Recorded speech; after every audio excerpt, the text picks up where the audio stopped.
저는 야 지난주보다 더 쇼킹한 게 나올까 생각을 했는데 야 더 쇼킹한 게 있었어요. 아니, 지금 봐봐요. 얼마나 분통이 터지냐면 내가 정말 우리 아빠, 우리 남편을 정말 잘 돌보기 위해서 이렇게 간병인을 기껏해서 구했단 말이죠. 그런데 잘 간병하는 것 같더니 눈이 맞았어요. 네. 그런데 또 아파트까지 증여해? 근데 증여세 내줬어요? 그런데 알고 보니까 내가 상속세를 내줘야 한다고? 야, 이게 얼마나 분통 터지는 일입니까, 김정은 변호사님. 변호사님. 네, 먼저 증여와 상속의 개념부터 좀 설명을 드려야 될 것 같아요. 네. 이게 대부분 잘 알고 계시긴 한데 가끔씩 혼동하시는 경우가 있거든요. 그러니까 먼저 증여는 그 증여자가 살아 생전에 누군가에게 재산을 이전하는 것을 증여라고 하고요. 이제 상속은 그 재산을 가진 분이 사망을 하는 경우, 그때 재산이 상속인들에게 이전되는 것을 상속이라고 합니다. 그리고 상속인이 아닌 제3자가 증여를 받은 후에 1년 이내에 증여자가 사망을 하게 되면 그때 증여받은 재산은 상속재산으로 다시 포함시켜서 상속세를 계산을 합니다.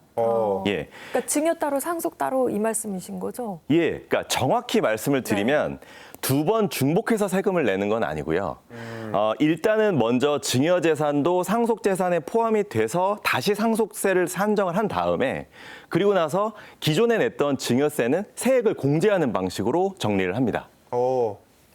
그래서 이 영상에서 보시면요. 네. 그 아내와 딸이 고인의 사망 이후에 그 상속세를 다 납부했다 이런 얘기를 하잖아요. 네. 맞아요. 근데 여기서 문제가 생긴 거예요. 그 고인이 네. 은닉했던 재산, 다른 재산에 대해서는 인지하지 못한 상태에서 상속세를 계산해서 납부를 한 거죠. 네.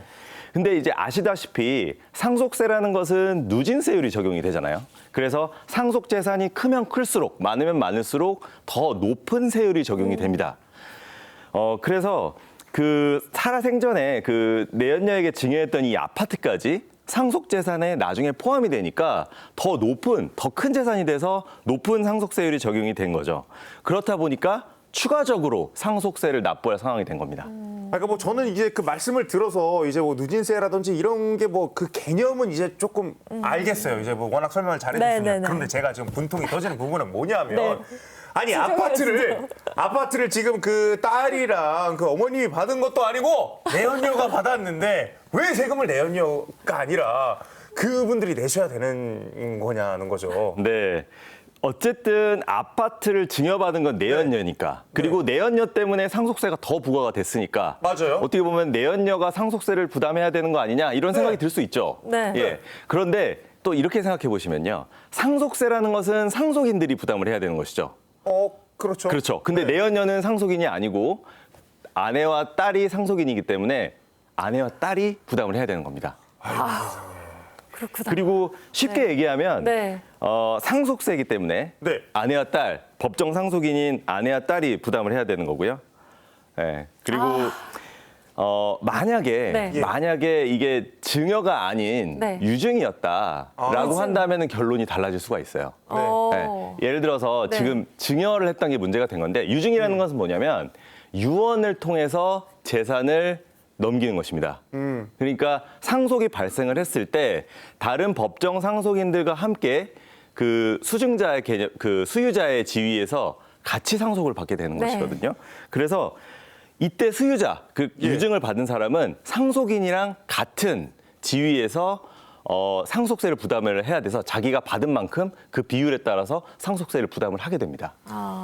야, 그러면 지금 이게 그 아내와 딸이 그 내연녀한테 아파트도 뺏기고 이제 상속세도 좀 대신 내줘야 되는 그런 상황에 처한 거 아니겠습니까? 그렇죠. 예. 그리고 이게 또 단순히 돈의 문제가 아니잖아요. 그렇죠. 그러니까 그렇게 믿었던 남편, 그렇게 믿었던 아버지가 내연녀에게 그 가족들도 몰랐던 재산을 이렇게 증여를 하고 네. 예. 그렇게 했던 점 그 자체에서 얼마나 배신감이 들었겠습니까? 그럼요. 예.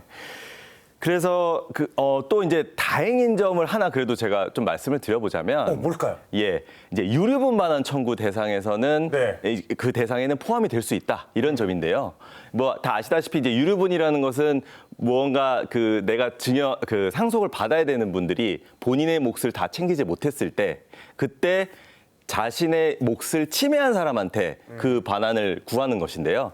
지금 그 공동상속인이 아닌 제3자, 지금 이 내연녀 같은 경우에 이 내연녀가 받은 그 증여분 같은 경우에는 그 원칙적으로 상속 개시 전 1년 이내에 증여받은 부분에 대해서는 유류분 반환 대상에 포함시키고 있습니다. 그러니까 지금 그 돌아가신 시점이 그 증여받은 시점으로부터 1년 이내이기 때문에 네. 유류분 반환 청구는 당할 수 있는 상황인 거죠. 그렇군요.